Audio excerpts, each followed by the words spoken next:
Hello, beautiful humans. Welcome back to another episode of Naked Sunday. I am your host, Caleb Nelson, and I have the lovely April Ambrozik with me on the podcast today, my dear friend. Hello, my dear. Welcome back for round two of the show. Thanks for being on. Thank you for having me round two. I appreciate it. I appreciate you letting me come back. You know what? It's all about just sharing the love. And I mean, for me, it's like, shucks, an excuse for me to hang out with my friend again. Really got to twist my arm. Really Mm, got to make it hard on me with those things. So, you already mm, know that I do this when I did this with round one, but for anybody who's tuning in right now and doesn't know you, I share why I appreciate my guests because we need to start telling each other why we love each other. mm. And what I appreciate about you, especially since we've just continued to evolve in this friendship over the what have I known you? I think closer to 15 years now. Yes, That's kind of insane when I really think about that. yes, yes. But I've always felt like I could just be myself around you. You Mm, you make me feel comfortable in my own skin, make me feel safe, make me feel like you're just non-judgmental. You're very open and loving and kind. mm, And I have learned that the more we can make people feel safe, the more they can grow. And I think that that is a beautiful and admirable quality that you possess, and that you make people feel safe and not judged in your presence, which inevitably you become the source of and like a central place where people go to grow and improve themselves. So thanks for mm. being because I love you. Oh, thank you. Thank you so much. I really appreciate that and those kind words. Yeah, judgment. Yeah. I don't want to be judged, so I don't judge others, right? Or work on not judging, working on that, the non-judging. And Um, we decided to come back for a second round, right? Talking about judgment because I was judging myself, and you were so kind to take some time out to coach me through that. We did the first podcast, and I had this overwhelming feeling of, what do I have to say? mm, Why me? Why should I be on a podcast? And then it led to imposter syndrome. mm, So I'm grateful to be able to share some of that with you and whoever else is listening. mm. Like I said, I just love you. Even just being vulnerable right there. Look at you. You're just like, you know what? Mhm. Here I am, world. Let's just Yeah. let's just be this. So Yes. before we dive into some of this imposter Okay. and some of those things, I'll let you share with the world. April, who are you? Well, I guess first I'd like to say I'm a mom. I have one son who inspires me every day and has been a bit inspiration. Um, I value my family, my friends, my community. I think they all really help push me along and inspire me. Um, and I recently became a yoga teacher. So that's been a wonderful experience. I've been a hairstylist for over 30 years and kind of taking on a new adventure with yoga and meditation.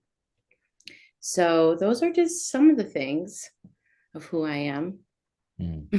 And some of the things you do, along the Some way. of the things I do, yes, and some of the things I do. There's like a lot in there, but those are just some of the things I do. Yeah.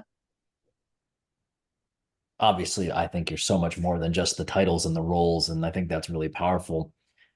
I think that even just that what we're bringing up right now, I think this really lends to this conversation about imposter syndrome, where I've had plenty of people who've been on this or have coached afterwards or who do listen to the podcast that they say they've gone through big life transitions. They take on some new challenge. And, you're talking about, I've been a hairstylist for 30 years. Yes. You're taking on this new mantle of a yoga teacher, which is another new leadership role. And I just find it so strange that we doubt ourselves so much, or we experience this imposter thing when Mm. we do those big pivots. Can you take me a little bit down some of the take us down through some of those feelings of this imposter syndrome? Because it's so common. It's so common, especially with people who are good at what they do, who are actually much better than they even realize. Which to me, just I don't know, my brain explodes when I see that. It's like the person you think would not experience it is experiencing this Oh, yes. questioning of confidence. Yeah. Yeah. Well, I first realized it when I was doing my teacher training for yoga. I've been passionate about yoga for most of my life, really, my adult life, high school life. And I felt like I had a little bit of a calling to become a yoga teacher just because it's been so useful in my life as a tool. So when I did my teacher training, all of a sudden towards the end of my training, I started freaking out. Like, how am I going to be able to teach? I have a bird. Sorry, she's I gonna forgot go in the her bird was cage. there. Yeah, I have a bird too. Yeah, and I have a bird. Yeah. So that's when it started. I never, it's funny, I never felt like that being a hairstylist. Maybe early on in my career a little bit, but I never really felt like that through all these years of being a stylist and working one-on-one with people, building their self-esteem. But with yoga and meditation, um, I feel like you're taking people into a deeper level of themselves and self-discovery and self-love and self-care. And meditation can be a very powerful tool for people. And I recently had a goal of starting a meditation group, and that's finally come to manifestation. And I'm doing it with a dear friend of mine, Lisa Alexander, who's a yoga therapist. And even then, well, like to myself, well, why am I starting a meditation group? You know, and I think it comes from one self-doubt, not believing in yourself, and that comes from self-esteem, which that's a whole other avenue that we can go down. And then the ego, where does the ego play in all of this? Being the leader, um thinking you're better than someone else. So it's really been a work in progress to let some of these things go, and lean into why I wanted to become a teacher, why I do hair, why I feel passionate about starting a meditation group. It's to help other people grow. And when I break it down like that, I'm just helping other people grow, maybe heal on their journey, and simplify it. I don't get so caught up in the self-doubt. Hmm. And I'm something that I'm not. Hmm. What I really appreciate about what you're saying there, and it sounds like it's your process, is you focus more on what they need as opposed to what you're thinking you're supposed to be. Hmm. And that sounds like that's what helps you dissolve the doubt because you're getting outside of your head and more into what's important to the person that you're serving. Yeah. Yeah. Yeah. Yeah. I'm like the vessel. My goal is to send people on their way, even with even if it's doing their hair, sending them on their way to be able to do that beautiful blowout, or feel good about themselves. And now with yoga, I'm sending them on their way to explore their own practice or their own daily meditation. It's funny how the two have come together, and you really shined light on that for me when we first got together for coffee after not seeing each other for such a long time. And you said to me, wow, what a beautiful marriage that is. And I didn't look at it like that. And even the couple times that we've talked, um, it's a nice way of helping and healing people, making people feel good about themselves. Mm. I think that that's such a hard, you and I both know coming through, we'll call it the beauty or fitness industry. Mm-hmm. Mm-hmm. It's really the kind of the magic is in learning how to align both the internal and the external. Mm-hmm. Because if you can't do the job, if you can't actually, cut the hair or do the workouts, like you still have to have that very, I would consider like the very masculine energy, like the practical, tactical tools and skill sets.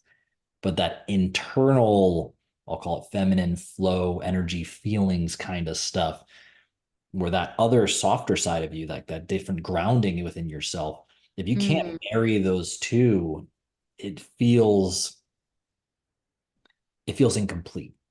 It feels incomplete. So I think it's so interesting to me that your journey in kind of bringing that depth, it kind of to yoga. It's like you had an external vehicle, and now you're bringing this other vehicle that more channels the internal stuff. Not that, I mean, obviously we were friends, and I used to Yeah.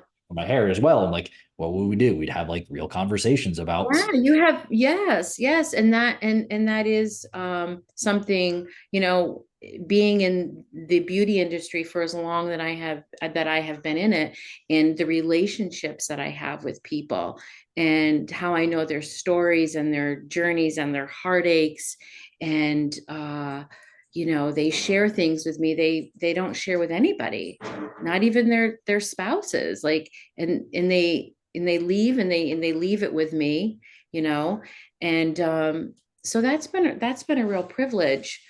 And now with teaching yoga, having students come up to me after and saying, wow, thank you for that reading, it really helped me clarify something I've been feeling, or making someone feel seen in a yoga class, you know um, and so, yeah. Hmm. Yeah, I think I've been able to lean into kind of letting go the imposter syndrome go, also because of, you and I talking about it, and other people, like you said, like other people that I know, other teachers that I know, other hairstylists that I know, you know, that are wonderful at what they do, so talented and creative, but feel like they're just not quite there, Hmm. just not quite there. Why are they the expert? Hmm. Yeah.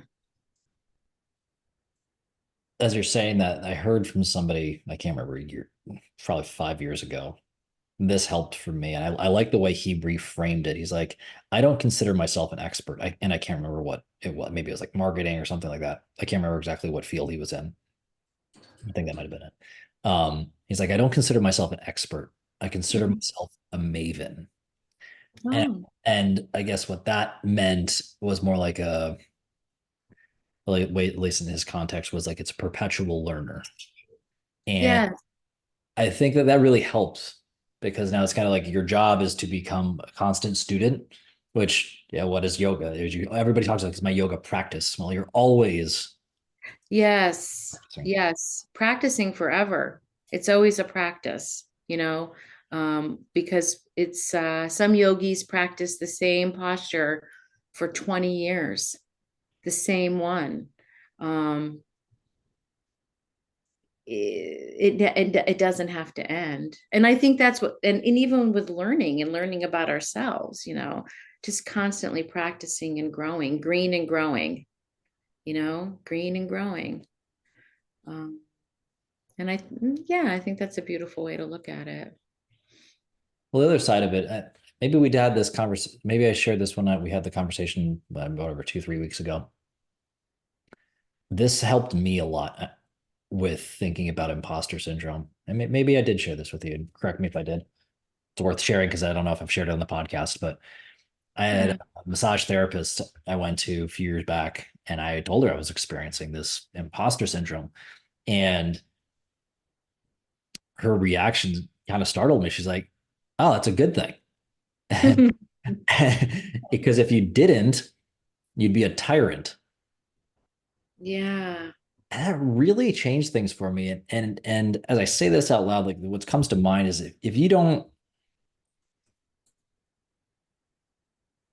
have a natural internal checkpoint to be like, hey, have I checked all the boxes? Am I on solid footing? Am I just spouting off the mouth without really thinking about my actions, my intentions? Is this an integrity or all those different things? I feel like if you don't do those things, like you don't even have like a baseline for let's call it ethical or moral code. Mm, That's where when she said it, like, oh yeah, naturally, that's what a tyrant would do. A tyrant's like, I cannot be questioned. I am not wrong. I am never wrong. And mm, as opposed to somebody that I would respect, of like they're trying to poke holes in their argument. Like, am I in the right position? Am I right. suited for this role? Especially if you're being responsible for more people. Right? I mean, the kind of the natural shift you just described is like cutting hair. You're not doing group haircuts. Like that's not that doesn't No, happen. But you can no. have what probably 20, 30 people in a yoga class at once, and Yes. very different. It's a different energy to navigate. And if you Mm, don't know how to lead that, especially when you're supporting people's bodies and they're going through different things, and every single person has different stuff that they're working through emotionally, mhm. mentally, spiritually, Yes. whatever. Yeah. I think that more or less when I continue to hear like I'm experiencing this imposter syndrome as I'm shifting into this element of my growth, like well, that's a human being who operates from integrity. They double check themselves. They make sure like, am I doing the right things? And where Yeah. how do I need Yeah. to grow? Uh, Yeah. Am I doing the right thing? Yeah. Yeah. Am I leading people down the right path? Right. Am I responsible for their path? No, I'm not responsible for their path. It's like I try to make a point even in my teaching of yoga. I say to people, this is your practice. I'm just here as a guide. I'm here to teach you, to show you how to uh, breathe or just take up space or just be in your body, self-care. But it's your practice. It's your time. And I've been able to kind of let go too because I enjoy it so much that I just try to lean into that. I lean into just enjoying it and no pressure, to show up. I'm so grateful. I'm teaching 3 classes now. Three. Like, yeah, 3 classes a week. Yeah. And I'm like, wow, how did this happen? But, you know, you manifest it, it happens. well, I think that there's something also that is worth noting that I hope people listening to this whenever they make pivots, especially somebody who's like younger in like a maybe a career shift or anything like that, if you're wanting to take on like a new challenge. I guess I'll start it with this statement. A lot of people operate from you've heard the statement, burn the ships, we're going ashore. You've heard of that? Yes. Yes. So many people do that because that's like a wartime strategy. Like there is no other way out. Like this is the way we're going. But if you're burning the ship and that's your stability in life, as opposed to like your crutch, like I think that a lot of people can't see that. You operated and stepped into this role with more of a like you were already stable. You were good. You already had a successful career. You know yourself far more. You've been through a lot of life things. Yes. Yes. What you were talking about there, I especially wanted to highlight that for anybody who I think we've talked about this. Like, I feel like my role in life nowadays is to just identify, like, to help people sharpen their BS detector. BS detector. Mhm. I like, That's really helped me think about some things. What you shared there, where you're putting, I guess let's call it the responsibility of growth of the practice back onto the consumer, onto the person who's going through it, it's very empowering to do that. If you are the one who has to be responsible for their practice, hmm, doesn't mean you're not shepherding them through an experience. And that's not at all what right. like, yes, showing up, having a structure, having some frameworks and some, some general checks and balances to make sure the space is safe and secure for everybody to do their thing. Mhm. Like Mhm. that's your responsibility. Your Mhm. responsibility is to hold the space and not to do the practice for them. That's very difficult.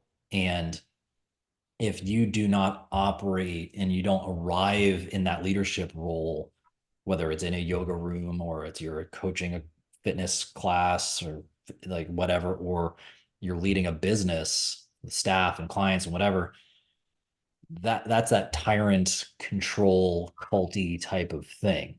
What we're Mhm. doing was more empowering, whereby giving somebody the responsibility of the practice because you're secure enough in yourself.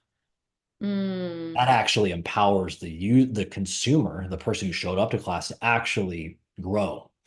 So I wanted to highlight that because I think that that was so important that you brought that out. Not enough people talk about that. Oh, Like, I'm yeah. gonna put you through some postures and you're going to stretch and da, da, da, da, da, and I ran the best class ever, as opposed to how'd your practice go today? What did you row with? Like, what did you need from this? That's a very different. It's also really asking people to think for themselves, which And is it's scary. Go ahead. yes, and it is actually right. It's asking people to think for themselves. And my goal is, and why I do it is because I want people to practice. So I want people to have the security to practice with me or without me, because I'm not always going to be there. And for me, it's letting go of my ego because we're all individuals, right? Everybody's body's different. The way everybody breathes is a little different. People's mindsets are different. So, yeah, letting go of my ego too, Hmm. which, hey, when you're in a leadership role, the ego can, your ego can go up a little bit. You can be like, yeah, I'm the shit, right? Yeah. I got 20 people in my class. They all love me, because I'm so good. But, you know, we know how that goes. Even with doing hair, I'm the best. So and two, and being an entrepreneur, right? Checking the ego, checking the ego. Hmm. In terms of like your light, because that's internal stability. What I've learned really comes from how well are you navigating the rest of your life? Because if you don't Mm, feel grounded out there and then you show up the leadership role, of course you're not okay. Of course you're going to try to grasp at control and be in power or feel like you're getting external validation. So just hearing that, and I think most people don't know like yoga, the what people think of as yoga, like the stretches and the postures and all that stuff, is one of it's a very small part of the global yes. concept of yoga. So both could you take people through what that is, like kind of the bigger picture of what yoga is, but then also more importantly, as an entrepreneur, how have you really gone about organizing your lifestyle so that you can show up at your best for when you are in service, whether it's with hair or with yoga? I think both of those things are really valuable to know. Well, yes, the postures of yoga are just a small part of it. It is a lifestyle that you like to follow, maybe, if you dive a little deeper into the philosophy of yoga. Um, you can pick and choose sometimes what you need at certain times of your life. Uh, Also, I love the idea of Buddhism. That's something that's always been something that I've always liked to explore and look at and follow. Um, but I think more importantly, you, it, with lifestyle, you have to figure out what works best for you. So you take little pieces of maybe yoga or Buddhism or maybe even Christianity or, and kind of find what works for you. My lifestyle was very different even 4 years ago. Um, And now I'm in a much more serene, peaceful place. And I do believe that yoga and meditation has brought me there. Very consistent yoga and meditation practice, and diving deep into both of those things, having a daily practice and a lot of reading and self discovery. Um, and being an entrepreneur, I make my own schedule. So I can do what I want. I make my own schedule. So I can go to work when I want and come home when I want. And, uh, and I've always been an entrepreneur. My first paycheck was that somebody else wrote was a year and a half ago. So I've always been an entrepreneur. I've worked for myself since I was 18 years old. I've had my own salon. Um, and, so I've always worked for myself and I've always made my own schedule, which is amazing, which is amazing. Was Does that that like, answer your question? it does. Well, I want to lean more into it because I guess the primary question is like, what was the primary draw of being your own business owner? What was like the big thing that like pulled you towards it, if there is anything? You know, it all just happened that way. It just all happened. Um, and then once you get a taste of that, of being able to make your own schedule, take your own vacations when you want. It's just been a lifestyle. I've never done anything different. I can't imagine. I mean, yeah, even having to now teach, having to show up at a certain time, and and being responsible, because other people are relying on me in a different way, you know, um, versus being in the salon and always working for myself and managing my time, my money, all of it. I've always done it that way. I don't know any different. Very similar to you. Not, I have worked for other people, but I think that one of the biggest draws, and you kind of said it, like once you've tasted that, we'll call it freedom. Um, that's the big, I think that's the biggest draw of being your own boss. Like I have Freedom. freedom, but freedom like of my time. I say Mhm. what I want to do with my time. Mhm. And the irony, perhaps you've noticed this as well, a lot of people will chase that, but then start structuring their life the exact same way that they had before when they've pivoted from a job because like they don't know anything different. They're like, I was supposed to do it this way because that's the only way they can think of, as opposed to how I left that to Yeah. make use of my own time. There's a weird like permission thing that I've noticed with a lot of people that you didn't really change anything. You just wanted to be the one with the title. Whereas Right. there's a weird, there is, I mean, the other side of that is, yeah, you make your own hours. Yeah, you charge what you want, but you also got to find your own clients and you got to keep your own clients and you got to make It's sure. a lot of work. It's a lot of work.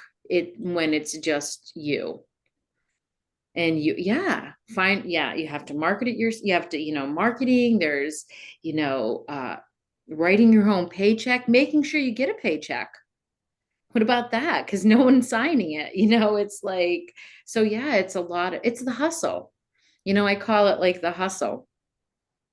You're hustling, you're hustling for that, and then sometimes it's really nice, you can coast, you coast along and things are good, and it's like you're doing your thing, and then you got to get back on, maybe you got to hustle a little bit more. I wouldn't have it any other way though now. I can't imagine, like, I've had a taste of working for somebody else, because a couple little things I've done, but no, I'm good. I like working for myself. Yeah. A different kind of drug. It It's really is. Yes, yes. It is. And I've always worked with other people, like in my industry, in the hair business, you know, most of my coworkers, we all work for ourselves. The salon I'm in now, the Ruby, um, it's all suites. So we're all in a suite. So we all have like a little business within a business. Penny Williams, she owns the building, and makes it all beautiful. And we walk in and we do our thing, and we're our own bosses. We come and go, and it's a beautiful thing. And even with, teaching now, I'm teaching, at Vent. I walk in, I do my class, and I leave. See ya. It's beautiful. It's a beautiful thing. But I'm a team player. Hmm. I am a team player. I like community. I like being part of something. That's why I think I've always gravitated to the yoga community. I like being a part of something. I like to see things grow. I think, and that was also the inspiration for starting this meditation group and community. Um, because when you meditate with a lot of people, then we're lifting the vibration and the energy. So I like being a part of something also. So, and I've been able to do that in the hair business, and even, with yoga, being a part of a community of other like-minded people. That's very important to me. I Hmm. like to be with other like-minded people and learn from those people, and be inspired by other people. I'm not so much a solo by myself. I think it's good when we're raising that vibration together. That's why I love when you get a bunch of people, in a yoga class, and you watch them all flowing together and breathing together. Or yeah, and even in a hair class, everybody's kind of vibing and doing and learning and inspiring each other. It's a cool thing to see that happen. I think there's a myth though of the I'm a loner concept. You can't achieve any real success alone. And like by virtue of the simple fact that you need Mhm. to have a client to get paid. That's a transaction in the success matrix paradigm, whatever you want to call it.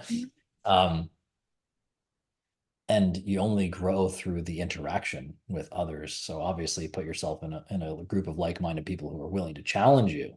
Yeah. I think there is a lot of power in that naturally. That's Yes. Yes. Yes. I mean, I think it's really, you have to be able to be alone and sit with yourself on a naked Sunday, right? You have hey, to be you have to be able to sit with yourself and be alone in order then I think also to be with other people. Do you understand what I'm saying? could not have said the words better myself. Yeah. Which I think you've obviously talked a lot about meditation today, especially people who are, and I've come to realize like this word is nails on a chalkboard for me. Busy. I hate it. I really don't like it. Bothers me. Deeply bothers me. The word. I realized that today. I was on my walk That with people say that they are busy. people say, and it's usually it starts with ugh, I'm so busy. The ugh sound is Yeah. it like I literally Oh I'm yeah. cringing right now because Okay. it drives me nuts. I don't know why I have this vision of like it's the sound of entitlement in my head because Mhm. oh, I'm so busy. Like, or your life is full and you just haven't learned how to manage all of those things. Um, when I Mhm. hear busy, what I also know, like, well, you're not being productive and you're not focusing on the things that you do have in your life because people feel overwhelmed. They start to even resent those things. Now, Mhm. under that, I know that people who get busy feel like they have to do all these other things to like keep their mind off stuff. They typically are also the same person who says they are also like, I couldn't sit still for 1 minute if I wanted, if I thought about it like that. I just can't do it. Mhm. Now, you with meditation. Most people are like, what? I'm just gonna sit there and do nothing, Yup. and then like everything's gonna happen. Like Yup. take me through a little bit of your experiences with meditation. What brought you there? And like for anybody who's I mean, I'm sure you've heard that too. Like I'm not the only one who's. Yes. Oh yes, I'm not good at it. I can't do it. So my own personal meditation practice has been evolving over many, many years. I would get into a meditation practice and then get out, back and forth, and then COVID happened and I had to sit with myself. And just like a lot of people did. And I'm a goal oriented person. So I thought something I really wanted to do was establish an everyday practice, meditation practice, very consistent practice to see how it would help some of these feelings that I was having and things that were coming up for me. So my meditation practice really, really took off during that time because I had a lot of time to do it. Because time is of essence, right? People don't have a lot of time.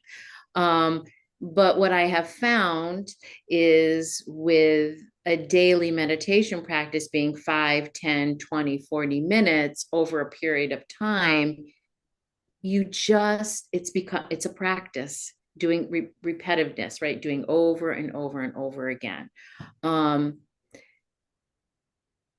You can get off the train of meditation, but you can always get back on. It's self-discipline and it's a commitment. You have to be committed to it, you know. I've made the choice to be committed to it, and I encourage other people to just try being committed to it. Maybe 3 minutes, 5 minutes, a little bit, a little bit. It does, and you don't see the benefits right away. It takes time. Some days I have a really great meditation practice. I can't even believe it's been 20, 40 minutes. Other days, I'm like, I can't do this anymore. Is it over yet? How much longer do I have? Did the bell go off yet? I thought I heard the bell. No, the bell didn't go off. Okay, keep going, keep going, keep doing it. So, you know, I, and I, and again, I'm a goal oriented person, so it's something in me that I'm almost like if I don't do it, my day isn't complete now. Hmm. If I don't do it for me personally, my day isn't complete. Internally or physically or whatever, what have you noticed, like the before and after? It's Oh, easy. okay. Weight loss, like, oh, this person looks, I'm down So 20. before I started a daily practice, a lot more anxiety. I had gone through a big transition in life, and I was having a lot of anxiety and not being able to sit with myself because of unpleasant thoughts of about myself, about others, just didn't want to sit with myself. But now the shift has been I need that almost to I need to be able to sit with myself so that I can calm the anxiety. I can calm the crazy thoughts.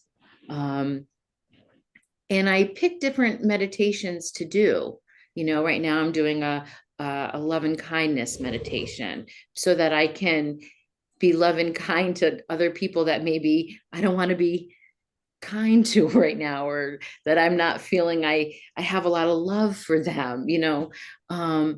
It's made me a softer person. It's made me a softer person, a more self-aware. Yeah, it's just yeah, a lot. It just opened, and it's opened up doors for me. I think I got to teacher training. I think I did my teacher training. I think part of it was because of doing the meditation. I mean, that was really my first goal, is I really just wanted to teach meditation to people. And then all of a sudden I was going to do teacher training. And I think that all evolved because of just doing a practice of meditation every day and a visualization. Mm. Yeah, of where I want to be in life. And I think it makes me a better human being. Just as simple as that. Sitting with myself and having self-love and sending love out to other people, I think it just makes me a better human being. And isn't that the goal? Like we all want to be better human beings. I mean, one would hope that we want to be a better Yeah. human. Those who don't, I don't know. Yeah. Yeah. Well, I think ultimately what you talked about there, and you brought it up in a few different ways, but becoming self-aware. Yeah. And I think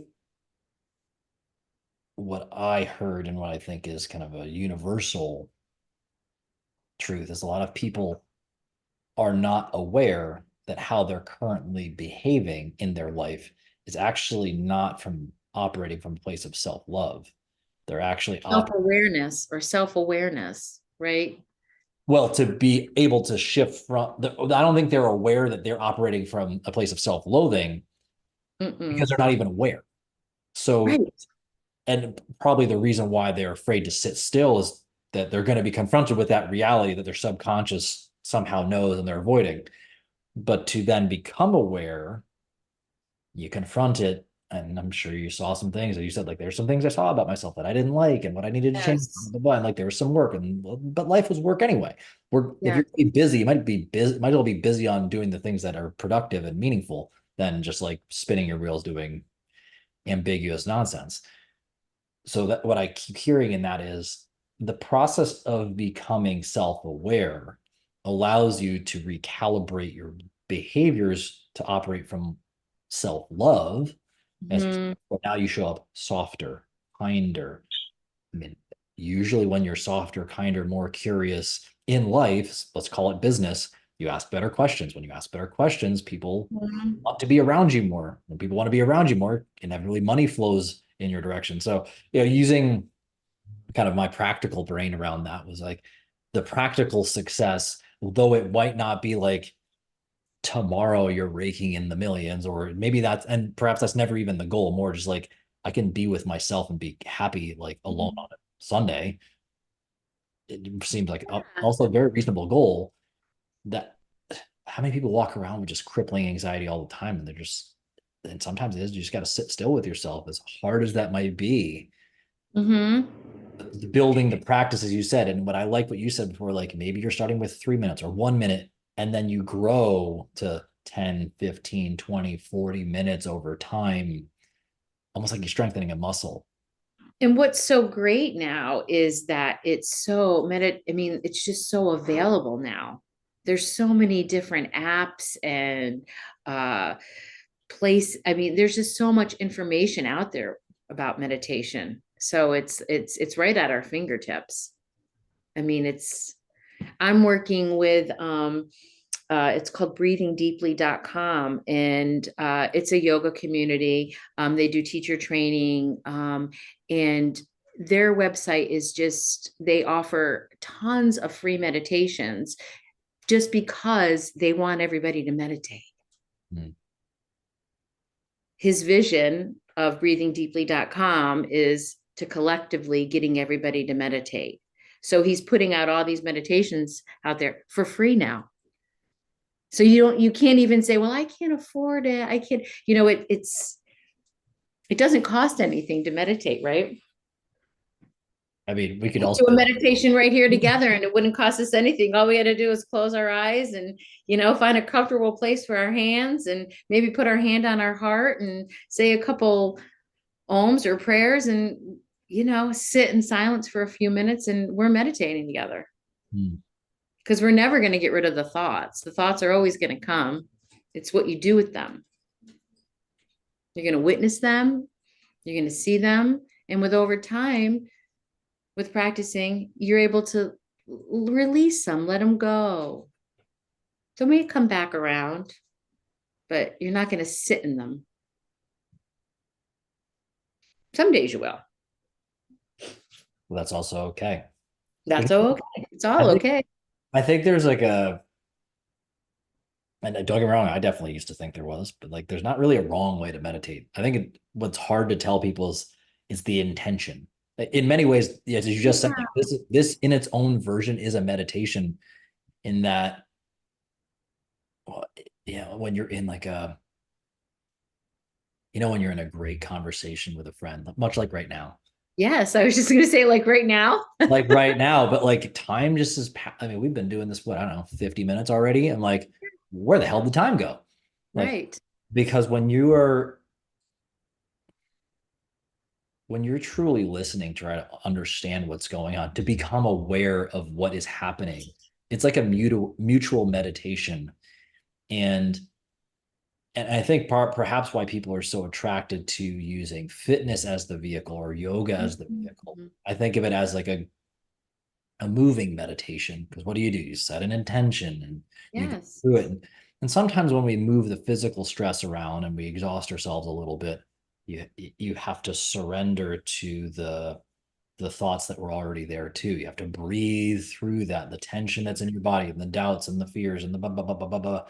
Mhm. It's more this process, like how are we engaging in both becoming aware of ourselves, but then also becoming, I think in an interesting way, you also become very aware of others. It's the group, as you said, the group vibration when we can share those moments together. I think that's a very, very powerful. Hmm. Just got me thinking. Just got me thinking. Good. That's good. um, let's do fun questions because Okay. apparently you prepared more for them this time around. I did. I'm okay with it. I love you. Okay. I freaking love you. What sports or creative activities did you do when you were younger, and how did you play them? So never really a sports person, but I've always loved to dance. So I've always danced. Love it. Still go out dancing. And I've been doing yoga, you know, through high school. I just have always been a yogi. I just have always, yeah, always kind of gone back to it. But yeah. And dancing is because you're free. You can just be free. And the self-expression of it, you Mm. know, like that phrase, dance like no one else, like no one is watching. Mm. So yeah. What style of dance did you participate in? Oh, all different. Oh All yeah, different. Yeah, yeah, yeah. we'll go ballroom dancing together. Oh, I would love to do that. I love anything. I love it all. Ballroom, anything. It's all fun to me. As long as the music's good, because I love music. So as long as there's good music and like good vibe, you can like I can dance to yeah, yeah. Made me think of that moment in Wedding Crashers. It was like, is there a band? Is there no band? Who gives a shit? There's music in the air. We're dancing. Yes, yes, yes. My girlfriends and I, we decided we're gonna have a dance party this summer, a big dance party. We're starting to like make a dance party list. So we'll invite you to our dance party. We'll go. Listen. Did I tell you that I studied bold word? I had to take a class in college called Rhythms and Dance, No. and my buddy there. So it was like 90% guys in this class. Oh, awesome. It was just dudes partnered with my buddy and I. We just like, screw it. We're not looking for You you have rhythm? right off the rip. Let's go. We're gonna be best, You best in got class, best in show here. We had a blast. I had a great time doing that. that. I also took a girl on a first date doing ballroom dancing lessons, just like as a surprise thing, because I was like, That's awesome. I would love that. Oh my God, they would have me. They would be like, I'd be like, "Oh, I love you." it was a Yeah. smooth move. Secured the second date before I was Yeah. halfway done Dancing. through. Yeah. If somebody can be comfortable with themselves dancing, not everybody is, and that's okay. Some people they're just not, but I feel like if they aren't on the outside, they're in the inside dancing. Well, I'm not a great dancer. You could give me like a box step and maybe a foxtrot and a couple of those things. Like I need order and structure. The what's it called? Free form stuff is No, not in Caleb Nelson's at way. least, at least, at least if somebody's watching, maybe like in your own house. I'll just shake my ass around the house or whatnot and just live my best life with that. Lexi's like, when we go to weddings, she's like, nah, she knows better. She knows better than to ask me to go out on the dance floor. Uh, Okay. but I'll slow dance with her. That's what I'll do. Oh, good. Well, But see, there, see you dance. That's all. That's it. That's cool too. well, and so here's my theory, by the way, and I love Mm. that you said that. I think that a first date, dancing is a very important thing, like ballroom dancing specifically. Why? You like something about the comfortability, but first, what it does, it breaks the touch barrier in like a safe way. Like, Mm. hand goes here, this is the spacing. Like, can you be comfortable in each other's space? You also very quickly learn, this person get ready for this date? Did they brush their fucking teeth? Did they like take a shower? Did they, clean up for this thing? Did they take care enough about showing up to They this? wear the right shoes. Did they wear did they wear the right It's whatever? always Like more like, did you give a shit? Did you try right. enough? But I Yes. think also, and then I think a second part, especially with ballroom dancing, is like there's a structure and there's a form, but it also shows a lot about leading and following. Yes. Able to take instruction Oh, or receive instruction tells you a lot about a relationship and what your tendencies are within all that. So, you want to be the leader or the follower? Yeah. Yeah. Are you the leader or are you the follower? And it's okay. I think it's great to be a leader, but I also think it's just as important to be a follower. well, especially knowing how to understand that. So, Yeah, I think it's yeah, to be able to, yeah, I think both things serve a purpose. well, especially we'll use ballroom dancing as the example, like the male role of the lead. Like, sure, you might be leading, but you're not the show pony. Like, nobody's watching you. They don't give a shit about you. It's not about like you're leading for your partner to be the showcase, to be like To shine, to shine. So, like, to be a bright star. Yeah. Mm-hmm. which inevitably to be the follower, this is kind of a more existential concept about leadership in general. Um, that's that servant mentality. If you allow yourself to surrender into somebody else's leadership, like all of a sudden Or that, somebody else's vision. If yeah, you can lean into somebody, I mean, that's happened to me time in life, leaning into somebody else's vision and trusting that, following them and trusting them. Okay, this is going to be okay. mhm. Mm-hmm. I think a lot can be learned from those things. I think fundamentally, we've just gone off the deep end with this one thing here, but I love it. Mm. Fundamentally, I believe ballroom dancing lessons should be taught in schools because of all these things. Mhm. Teaching Yes. structure, teaching safe touch. You're teaching leading and following. You're teaching like you can switch the lead and the following role, or male female, however you want to call it, and like both sides learn those things. Like I had to Yes. play the follower role, like there's a lot of humility that comes into it, They and used to teach dancing in schools. They used to teach dancing. Yeah. I don't yeah. know if they remember we used to have to do country and western dancing in school. Oh yeah, Yeah. I've Yeah. never done that. I've never. Yeah. You had to pick a partner and yeah, yeah, yeah. That's aging me, but yeah, yeah, I remember doing that. Yeah. Listen, sometimes these things need to come back. We really need them. Mm-hmm. What I loved about your response, because you knew I was going with this anyway already, but again, I asked that question for everybody this is their first episode listening. I asked this question because I took that class in a different class in college that was all about play. And play Mm-hmm. shows us how we approach life and challenges and problems and everything in general.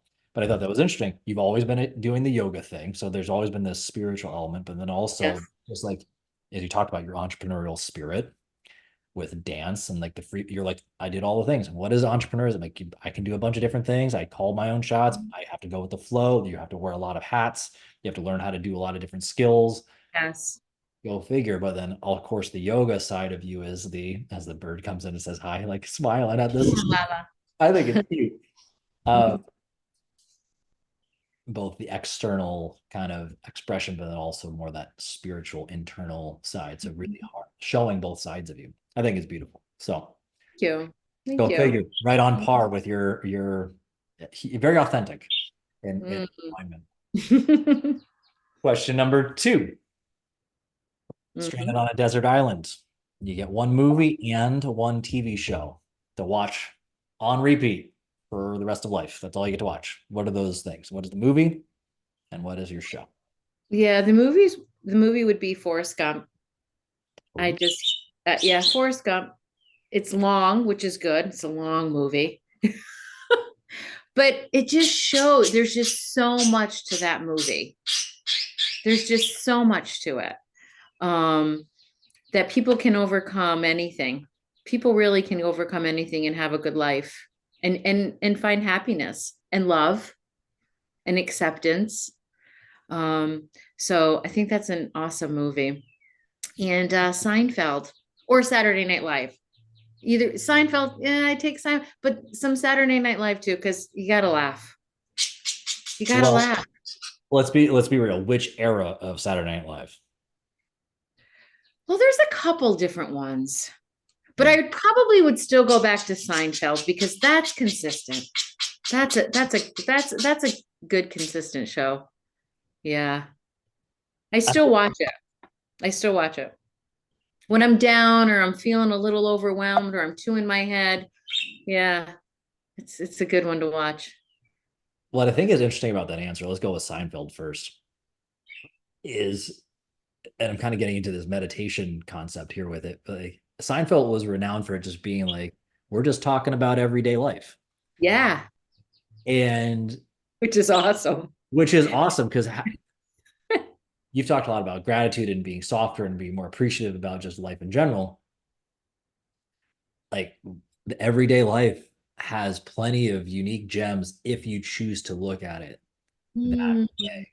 So I think yeah. that was really cool that from that element. Plus, can you laugh? Can you find joy? Can you find splendor in those Hmm. silly situations that we have come up in our day to day?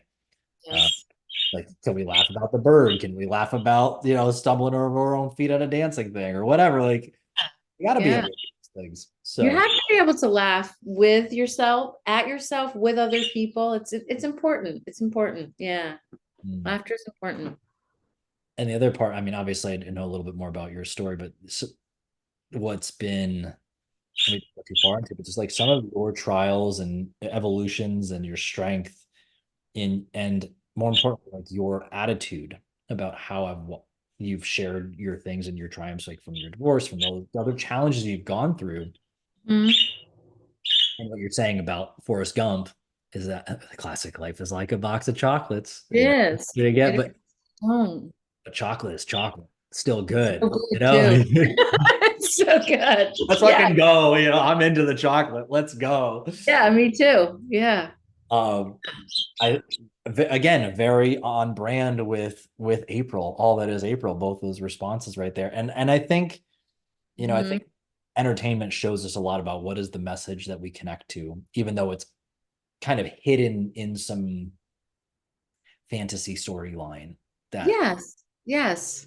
is there. And I think we don't spend enough time I actually was talking to my friend last week from when we're recording this, and he was like, I read more fantasy books. I get a lot more out of them than I would just usually most personal development books. And I Hmm. thought about it for a second. The way he said it is like in a fantasy book, like sci-fi or whatever, one of those things, because you're detached from um like it's not very specific like political parties, or it's not very specific like modern day structures. It's not like those things are not there. There's different caricatures and personas and other things. Like it's it removes you one step Oh from yeah. the surface level image that I mean, how many times do you hear somebody be like, I agreed with this policy, but because that policy is attached to that person's name or whatever, like, or this decision or this person in your community or whatever, everybody's like, well, screw that. I don't like that person, but they can't hear the information.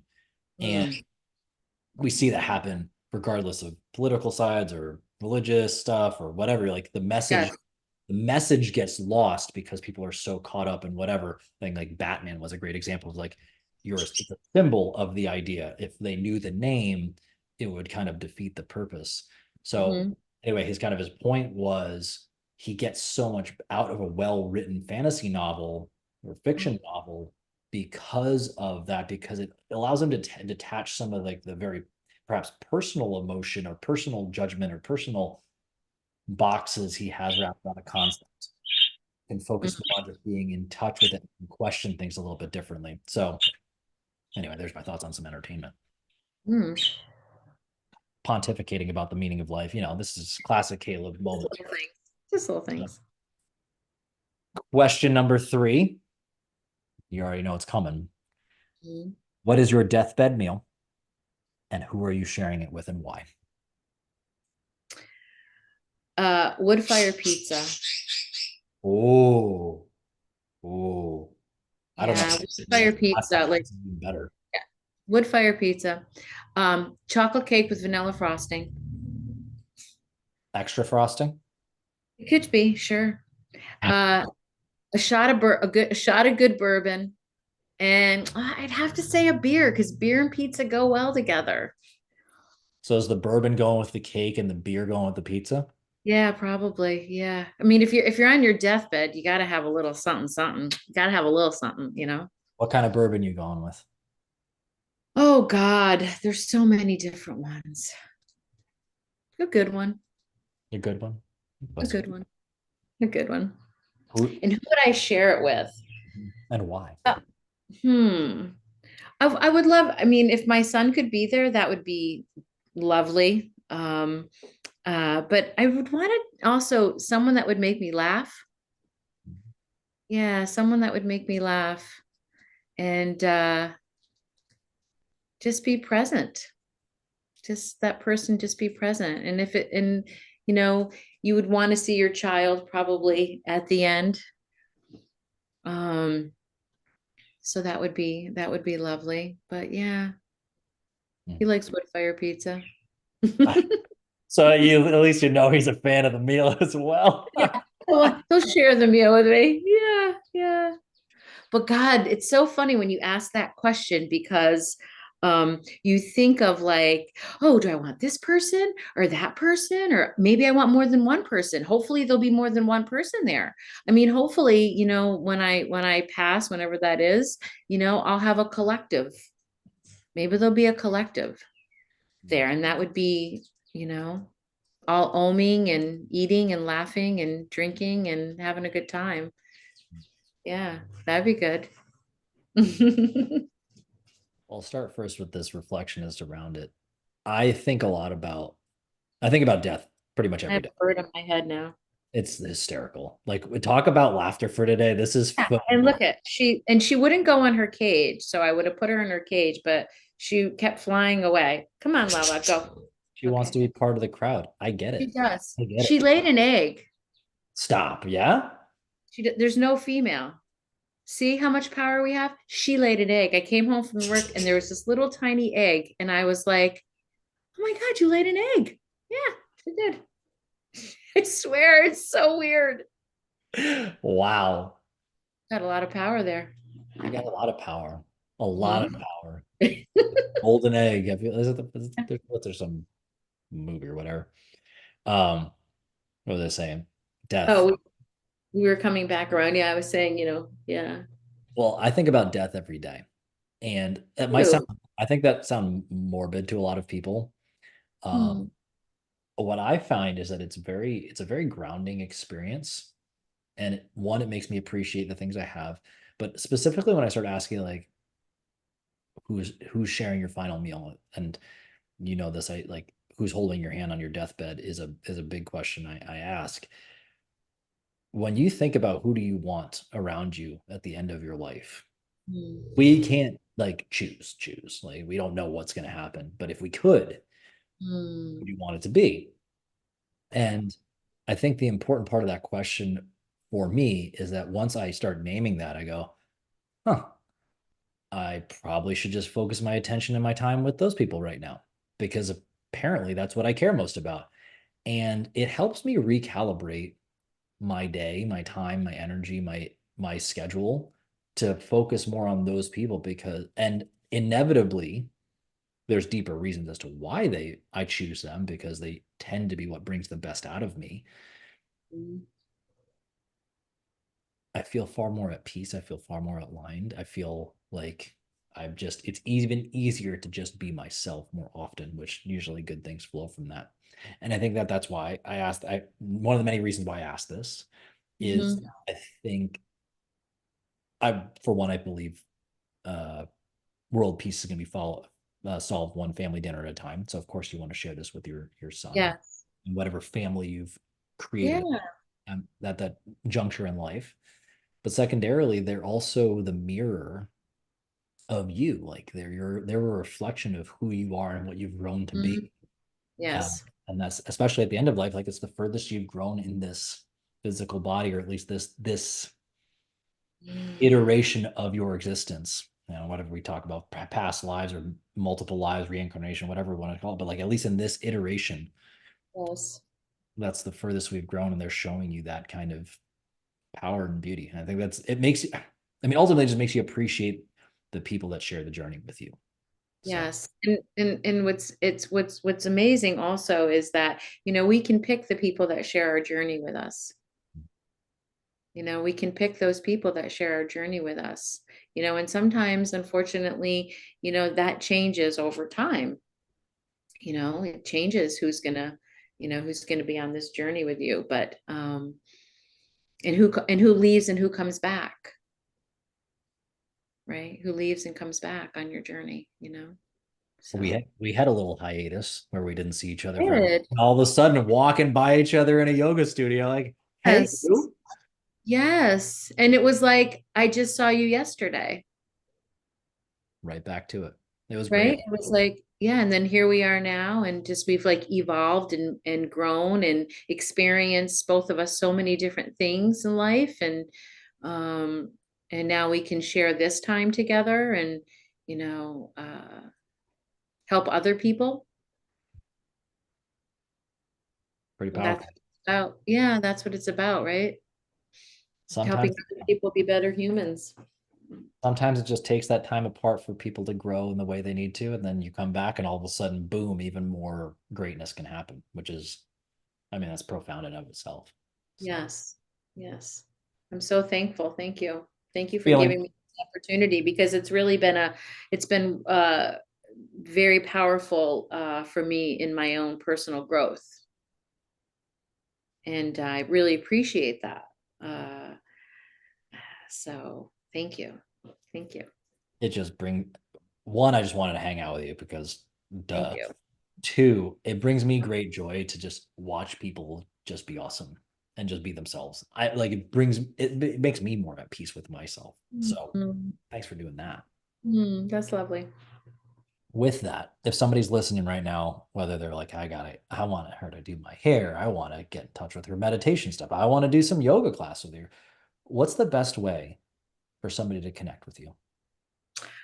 Yeah, so I'm on Instagram, I'm on Facebook. You can messenger me. Um, I'm at the Ruby in Niskayuna. It's a lovely salon. Yeah, I will make sure to put all that in the show notes, humans. So don't you worry. It'll be right there. Just got to click on the little link and it'll boom, jump right over to wherever that is. I appreciate it. April, my love, before we go, what are the final words of wisdom you would like to share with our audience today? So I took a little time to think about that this morning. Oh, let's go. It's very simple, really. I was thinking about, anytime we sometimes end a practice or begin a practice in yoga, uh, we always like to do a little reading. And so this just came across today, and I thought it was just really fitting. Um, in yoga, one of my favorite poses is tree, because I really feel like embodies the mind, the body, the spirit. And I love trees, they're beautiful. So, this is the quote of the day: Be like a tree, stay grounded, connect with your roots, bend before you break, enjoy your uniqueness, in your natural beauty and keep growing. Mm, So, yeah, be like a tree. I like that. I like that too. Yeah, I like it. Yeah, just keep growing. That's what we're doing, right? That's what we're doing today. We're growing. That might become the title of the episode. Be like a tree. Be There like it a tree. I love is. it. I'm cool with that. That was really lovely. I that was I really enjoyed that. And I just love you because, well, you're just you. And yeah, Thank you. it's And grateful I to love you. have everybody. Clearly, April is fantastic. Go connect with her. I love her dearly. I'm so grateful that you've been a friend in my life for, I can't believe I'm saying it, but like 15 years. It's crazy. And I'm excited to see where this goes. I might have to hop over for a meditation class or something like that at some point as well, because I like meditation, and Mhm. I'll get in touch with my Zen self and I'll be so You will. You yeah, will. really good. Well, thank you. Thank you for coming on today. Everybody, go check out April, go connect with her. Thank you all for sharing your time, your energy with us today. And until next time, I remind you to love every body.